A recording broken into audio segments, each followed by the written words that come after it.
Bienvenidos a este segundo video presentación para Miranda, donde hablaré de los datos que hemos obtenido de las encuestas realizadas a barrios populares de Argentina. Yo soy Valentín Sosa, estudiante de Ciencia de la Computación, y el tópico que he elegido en el anterior video fue riesgos latentes y peligros vitales de las viviendas. Comenzamos haciendo un resumen de la composición de las encuestas. La encuesta posee 80 preguntas y fue realizada a 1.222 viviendas de los barrios populares de Argentina, de las cuales, si hacemos un ranking de provincias con más encuestas realizadas, tenemos 292 pertenecen a Buenos Aires, representando casi el 24% de las encuestas, 235 pertenecen a la Ciudad Autónoma de Buenos Aires, representando el 19% de las encuestas realizadas, y 109 pertenecen a Misiones, representando casi el 9% de las viviendas encuestadas. Con esta información vemos que poco más del 50% de las encuestas fueron realizadas en estas tres provincias. También tenemos que casi el 9% de las encuestas fueron realizadas en el barrio Villa Cabello, en Misiones, casi el 9% en la Villa 31 en Cava, el 7,5% en Los Álamos en Cava, siendo casi el 25% de las encuestas realizadas en estos tres barrios mencionados. Respecto a los integrantes de la vivienda, tenemos que el total de mujeres que las habitan componen casi el 51% del total de las personas, con un promedio aproximado de 2 mujeres por vivienda y una moda de una mujer por vivienda. El total de varones compone casi el 48% del total de las personas, con un promedio aproximado de 2 varones por vivienda y una moda de un varón por vivienda. Y finalmente el 1,41 restante representa la cantidad de personas disidentes, con un promedio y una moda de 0 personas por vivienda. Estos datos podemos ver resumidos en este gráfico de sectores circulares y el voxel comparativo entre cantidad de mujeres, varones y disidentes en la vivienda. Tanto mujeres como varones se vio que hay entre 0 y 9 personas de dicho sexo en una vivienda, siendo más de 7 un valor atípico, y entre 0 y 6 personas disidentes, siendo más de una persona un valor atípico. Vemos también que en el siguiente gráfico de dispersión entre cantidad de integrantes de la vivienda y menores de edad de la misma, a mayor número de integrantes, el número de menores de la vivienda también tiende a ser mayor, habiendo incluso casos donde todos los integrantes son menores de edad. Pasamos a analizar el agua de la vivienda.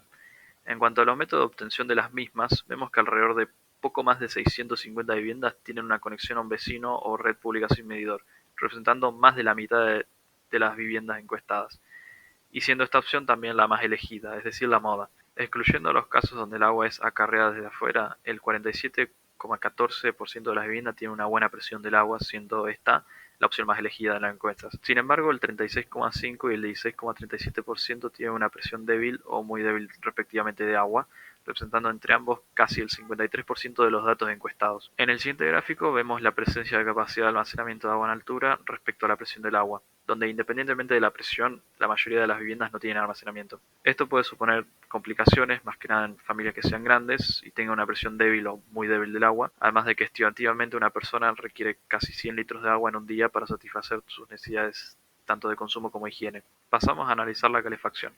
En el gráfico izquierdo vemos la cantidad de viviendas que utilizan dichas fuentes, siendo la electricidad la moda y la opción más presente en aproximadamente el 46% de las viviendas. En conjunto, las viviendas con calefacción mediante leña, carbón, gas envasado o red de gas representa alrededor del 42% de las viviendas. Y en el gráfico derecho vemos la vivienda que tienen una ventilación adecuada para la calefacción, siendo el 59% de las viviendas carentes de la misma porque no se necesita, y el 36,25% carentes de ventilación, siendo esta necesaria. En el anterior video se especificó qué clase de problemas puede generar esto. En cuanto a la propiedad, vemos que la mayoría de las viviendas son propios sin títulos correspondientes, siendo esto casi el 47% de las viviendas encuestadas. Además, para las 122 viviendas que son alquiladas, tenemos un histograma que indica el costo de su alquiler, teniendo el 50% de las viviendas un costo menor que 14.000 pesos, es decir, esta es la mediana.